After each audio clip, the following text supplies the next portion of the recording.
Welcome back to Tangible Wellness, the podcast where I meet you exactly where you are. Today's topic is about energy by design, how your food choices can affect your productivity and mental performance in the workspace and in your life. One of the most common things that I hear employees talk about with me is that it's not just that they just want to lose weight. Most of the time, people are exhausted. People want more energy so they can use their time more intentionally with their family and the people that they really care about. Because again, health is about your quality of life. And the quality of your life is determined by the quality of your choices. The way that we can really define good quality of life is by making choices that are truly meaningful for us and nourishing to our life. And what people most of the time want is they want to be present with their families after work. They want to focus during meetings. They want to stop relying on things like caffeine and stimulants to keep them going. What people don't realize is that energy isn't just about sleep or getting older. Energy is information. Your body is constantly responding to the things that you feed it, from thoughts, experiences, foods, movement, sleep. All of those require a choice. And today we're talking about food choices and how they affect your productivity, your focus, mood, and performance, and how a few simple changes can create a massive difference. I always tell people that energy is more than calories. And most of the time, people think that they need more calories in order to get more energy. But biology, that doesn't really work in that way. So here's an example of two different meals that can have totally two different results, but have the same exact amount of calories. Breakfast number one would be an example of a donut and a sweet coffee, versus breakfast number two, which is eggs, fruit, and some Greek yogurt. These both actually have the same amount of calories, but have a completely different outcome. The main reason why is because energy is not about calories. Energy depends on blood sugar stability, digestion, inflammation, hydration, nutrient density, and your stress levels. You don't just eat for weight, you eat for performance. Think about a car. Think about a race car, like the Indy 500. Do they put regular gasoline in those cars? No, they put supreme fuel. Why? So the car runs at its top peak performance. So if you're putting low performing fuel into your body, you're going to get a low performing result. The more quality nutrition that you put into your body, the more performance you're going to get and productivity you're going to get. Now, researchers have found that workplace nutrition interventions improve productivity and work performance. Healthier eating patterns don't just affect disease risk, they affect how people perform every day. This is according to a study done by Springer Link. And that makes sense. Because every meeting you attend, every email you answer, every decision you make is powered by your brain. And your brain uses about 20% of your body's energy. Food becomes fuel for concentration, memory, emotional regulation, creativity, and problem solving. And the reason why heavy meals can make you feel tired is because your body is already having to do a lot of work. So think about this.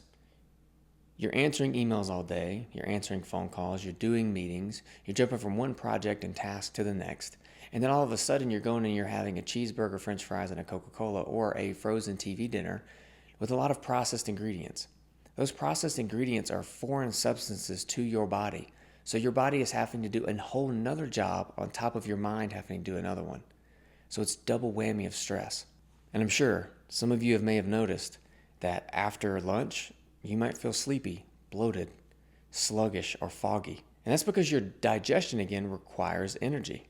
When we have large portions, fried foods, ultra-processed foods, meals higher in sugar, our body diverts tremendous resources towards that. Instead of feeling energized, we feel drained. And that's why cultures emphasize lighter meals during the day.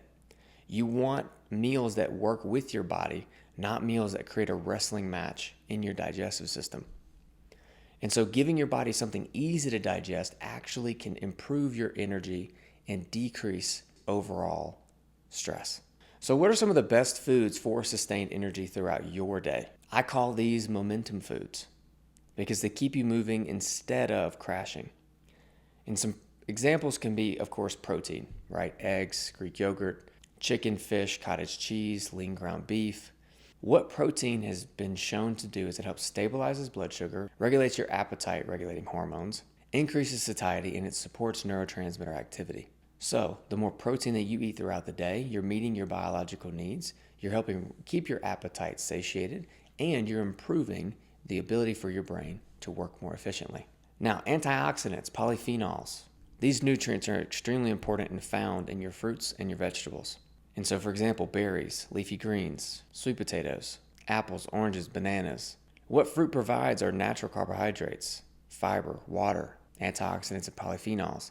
What these do is they create cellular cleanup.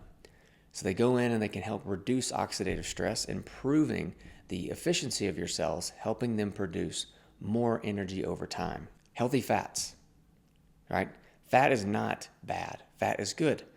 Fat is how your hormones mostly function, along with your brain and working memory. Avocados, olive oil, nuts and seeds, sardines, salmon, all these contain omega-3s, DHA, which is incredible for working memory and concentration. And it helps to prevent inflammation in the body. So it improves brain function, hormone production, and long-lasting energy, according to a lot of research.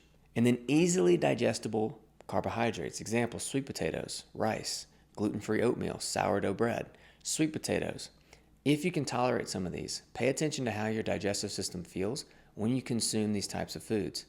If you notice bloating or sluggishness after consuming them, eliminate them for a while, improve your microbiome health with a probiotic and some prebiotic fiber, and then start incorporating them back into your diet slowly but surely. These will eventually, if you digest them well, will provide fuel without overwhelming your digestive system. And then, of course, vegetables, right? So leafy greens, zucchini, cucumber, even though those are considered fruits, asparagus, broccoli. What these vegetables contain are minerals, potassium, magnesium, folate, vitamin C. These nutrients are what give your cells more energy. Something interesting that was actually found on a couple of PubMed studies was that researchers consistently find that the Mediterranean style of eating patterns are associated with better cognitive performance and slower cognitive decline. And so what does that kind of mean in practical terms? So again, more fruits, vegetables, beans, olive oil, fish, chicken, lamb, nuts, and whole food. Less refined sugar, fast food, and ultra-processed snacks.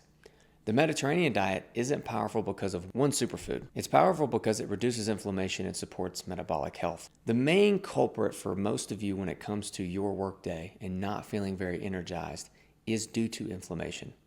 Inflammation is created from stress, ultra-processed foods, and I like to just say foreign substances. Foreign substances is kind of like if I sent you an email in a language that you did not understand and it had important by it. That's your body when you eat a processed snack or a candy bar or an Oreo or a soda. Your body has to work extra hard to figure out what it can do with those ingredients.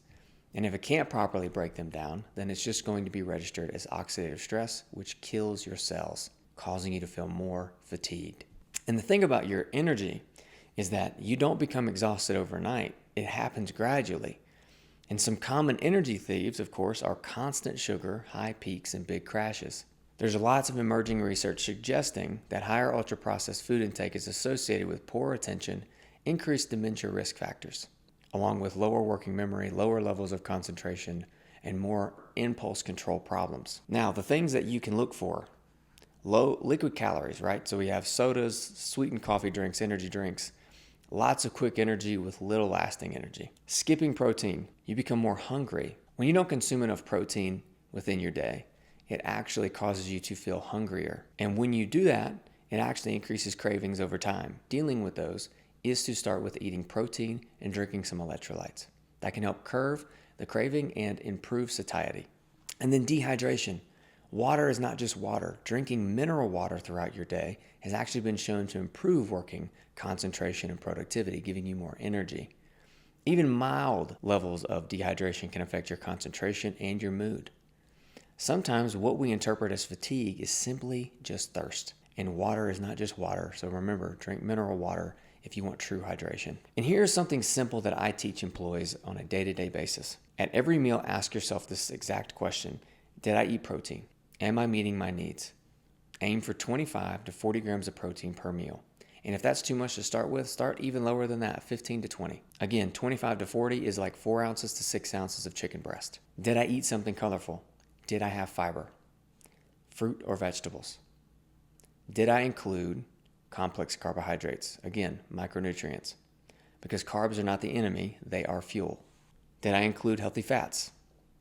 Avocado, nuts, and seeds, a good oil like olive oil or avocado oil. And did I hydrate well? Because everything begins with hydration. Now, I'm not one to advocate for you to take supplements all the time. I think supplements are meant to be taken to supplement a really balanced diet. And if you're not able to get everything that you can into your diet, then supplements can be really helpful. But before you do that, I would highly recommend that you get your blood work done. See and get a complex panel done. Function Health is an amazing platform for that. Use Function Health to get 100 different biomarkers tested to see what nutrients you might need. It's a great platform. It has an AI protocol to help you identify what foods to avoid, what foods to enjoy, and then what supplements could be beneficial to help improve your metabolic health. So that is one thing that I would highly recommend before diving into supplementation. But some of the best supplements to help improve mental performance in your job is, number one, is creatine monohydrate. Creatine monohydrate is probably one of the most underrated supplements. Some of the benefits that you can get from taking creatine is physical performance, brain energy, and muscle preservation. Generally, what is recommended is 3 to 5 grams daily. Now, if you are trying to lose weight, be mindful of your dose, just because it does cause water retention, so it can slow down weight loss progress. Make sure that you're using it intentionally and track your symptoms. See how you feel first. Omega-3 fish oil, I can't recommend this one enough. Taking good omega-3 fish oil that's sourced from sardines, mackerel, and anchovies is incredible for DHA absorption in the brain and EPA absorption around the heart. So it can help lower LDL cholesterol, improve HDL cholesterol, and it can help with working memory. Working memory can be great if you're customer facing, working with customers, being able to remember small details, incredible for building relationships and attracting customers. Magnesium glycinate. Magnesium glycinate is helpful for stress, sleep quality, and muscle recovery. Many people don't realize how important magnesium is. And it's just one compound of magnesium. There's more than 10.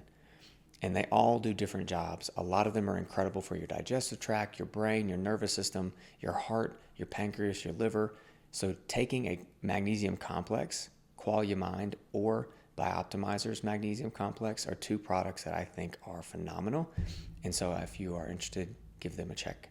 Vitamin D, this is one that you really want to make sure that you're getting tested by your doctor before you just start taking 5,000 IU, 10,000 IU. You want to make sure that you're getting the proper dosage. So get your blood work done and ask your doctor about the proper dose.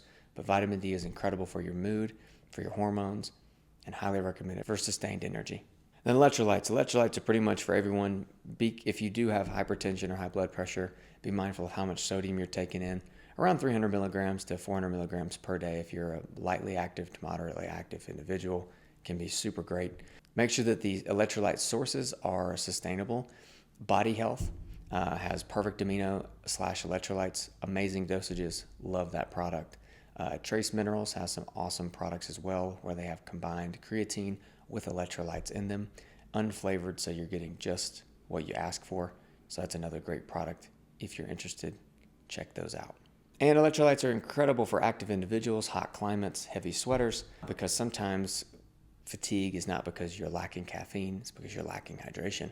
And when it comes to energy and productivity, we're not just talking about at work. We're also talking about at home. Because we don't live to work, we work to live. Right? So if you're putting all your energy into your job and you're not feeling great when you get home, then what are we really doing? This goes far beyond just you performing well at work. This is so you can show up even better for your family. Just by you improving your mental performance in your job, increasing the efficiency in how you work, can greatly improve the quality of your life. And so one of the greatest ways to improve your working performance is learning how to recover. And when we talk about learning how to recover, what do I mean? Recovery is the key to performance in any facet. Think about an athlete, an Olympic athlete, a triathlete. What are they doing 2 weeks before they go out for their race or before they perform? They're lowering their training load so they can rest and be fully ready for race day. In your job, if you're working from 8 to 5 or 9 to 6 or whatever your hours are, and you're going from hour to hour to hour to hour with very little rest in between, when you get off work in the evening, what is there left for you and your family? And then how many days can you do that before you start to face burnout in your job? The key to success and the key to constant performance is being able to know how to optimize your recovery. And the key to this is being able to create small windows of recovery within your workday. What I recommend doing is mid-morning and mid-afternoon taking a 5 to 10 minute breather. And that 5 to 10 minute breather doesn't mean you get on your phone and you scroll. you take a few minutes to actually connect with yourself. Journal your thoughts. Take a few minutes to meditate. Go for a quick walk. Something to get you back into the present moment. When you do this, it resets the nervous system. It helps to recalibrate the brain and set you back up to have more energy in the evening. There was actually a study done that shows that when employees take micro breaks throughout the day, it gave them 25% more energy to get more done. Now, this doesn't mean you need to get more done because you're already doing so much. What this does mean is that 25% more energy can go into your family. Run your day. Don't let your day run you. So what we've talked about today is that your food choices, your supplement choices, have a great impact on your mental well-being and your performance. My challenge for you all is to ask yourself the next time that you're going to make a food choice, does this choice align with who I want to be today? How do I want to feel after I make this choice? Does it meet my needs? And then how can I better recover in my day so I can show up more fully in my job and for my family? Thank you so much for your time today. Please leave a comment down below what you thought of this, and if there's any other topics that you'd be interested in learning about. I hope that you all have a wonderful rest of your day, and I'll see you in the next episode.